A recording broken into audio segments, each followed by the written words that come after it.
Today we are going to talk about the things to keep in mind as you're preparing to travel either to the US or to Canada. And so this is for my people who have gotten the admission, gotten the scholarship, gotten the visa, or are preparing to go for the visa interview. And they are just trying to what do I need to do? Who can I ask questions? Settling into this new country is its own different thing. But I want to tell you a few things that you keep in mind as you're preparing to get on that flight, right? And land in a whole different world and take off either as a student or in your career or whatever your next steps are. All right, let's jump right in.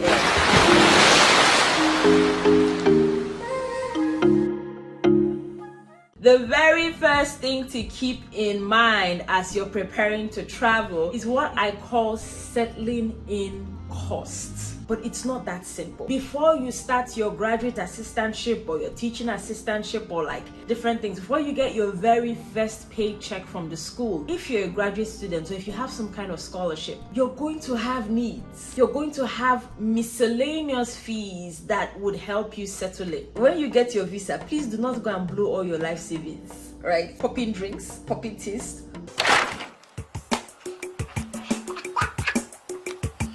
Don't do that to yourself. Save money. You need to save money even when you have a full scholarship or an assistantship or anything. Some people have fallen into hard times really quickly because they don't plan for this. Do certain things that would help you make up for that cost of the initial time, but there is a settling in cost. Some ways you could do that is there somebody you can kind of stay with them in their room or sleep on their couch until you get your first, stipend or your first, scholarship payout, whatever it is that's going to help you settle in. Is there a provision the university makes for people like you? Sometimes there are international student organizations that you could go to that could help you with that. I have heard of churches that have some kind of hostel where people can stay for a reduced fee a night or for no fee a night until they get what they need. The next thing to keep in mind is where you are going to stay. Once you land from the plane, the chances that your dorm room is going to be open, or if you're a graduate student, the apartments that you want to find will be available that day to move in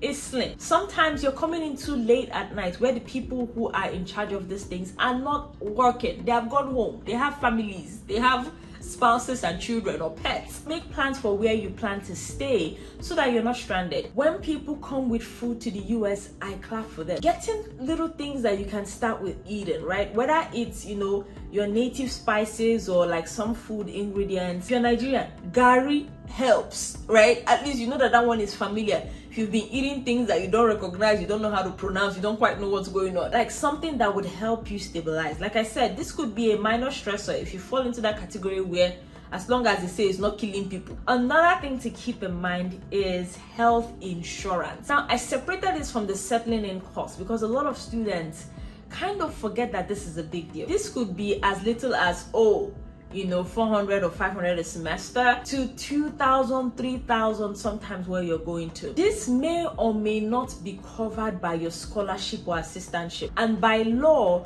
you are supposed to have health insurance. Check with the school. If you have an assistantship or a scholarship, check with them to make sure that it is covered. If it is not covered, find a way to raise that money or get that money before you come to the United States, because that could be something that will make the early days really hard, because they might not let you take classes, they might not let you register for classes, they might put a hold on your account until you pay for your health insurance. Again, I separated this from moving costs because it could be very heavy in terms of the cost burden. Another thing to keep in mind is shopping. You're gonna buy a few things.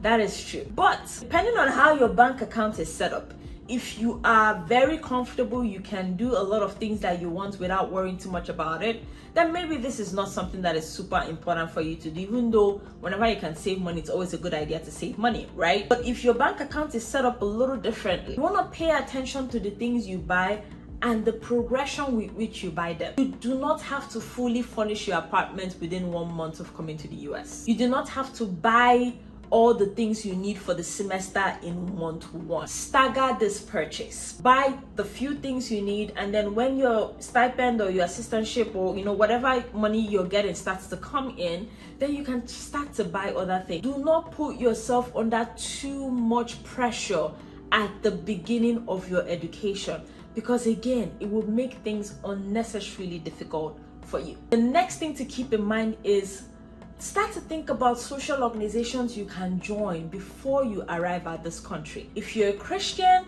look at churches available that you could join or be a part of, right? If you're a Muslim, maybe mosque or like a Muslim Students Association, whatever is available. If you don't belong to any of the category, there are so many social organizations. You know what those organizations do for you? They have people that can support you, people you can ask questions, people that can help you, so that you're not there confused and like just turning around in circles. Those social organizations, they help you. They are very important. Very, very important. So please keep that in mind as you're coming to the US or Canada. Try to have a contact person when you're coming into this new place. Now, once you arrive and you see that their head or their behavior is like this, you can separate yourself. It's not by force, right? It helps when there's somebody that could give you some kind of soft landing. You're also in a vulnerable position when you come into these new countries. And so I beg you, be careful. Do not be in a hurry. Not everybody has good intent or a good heart, right? Common sense that is common is still very important. If somebody tells you something and it doesn't quite sound right? Text me. I will tell you if I know. Or just do your own private search. The last but not the least is transportation. This could go anywhere from minor stress to major stress. You're living in a big city, they have a train or bus ticket or bus pass, things like that. You can pay maybe a reduced fee for that if they have student discounts, or pay whatever the monthly pass or weekly pass is, and you're good, you can move around. It only takes you like a short time. You're going to a small town that doesn't have transportation infrastructure. Your options might be Uber, Lyft, or what's available. You need to get a car pretty soon. I'll give you an example. When I was a nursing student many years ago, and I had clinicals an hour away, an hour 15 minutes away, I had to get a car. And so depending on how your situation is set up, you want to start to think about that. You may or may not be able to afford it at the initial time, but it is something you can think about and plan towards, right? You can get very affordable cars that can take you from point A to point B, so that you're not spending money on Uber and Lyft all the time. Fail to plan, you plan to fail. And settling in or traveling to start your journey as an international student involves you to take the time to think and plan and prepare. So I've given you a few things to think about, right? Feel free to email, DM. I love talking to students when they are about to travel. The excitement, the energy, everything is so palpable. I love it. So we'll be very happy to help you. I'm also thinking about doing some like Zoom sessions, hangouts, with people who are here, some kind of informal mentorship, ask questions, share ideas and information. If you enjoyed this video, don't just like or go away, or don't just go away. Like, subscribe, tell me what you got from the video. If you have already traveled or you're preparing to travel and there's something that I didn't mention, please share, and our community hopefully would benefit from that, right? Do not forget to like or subscribe, or just share.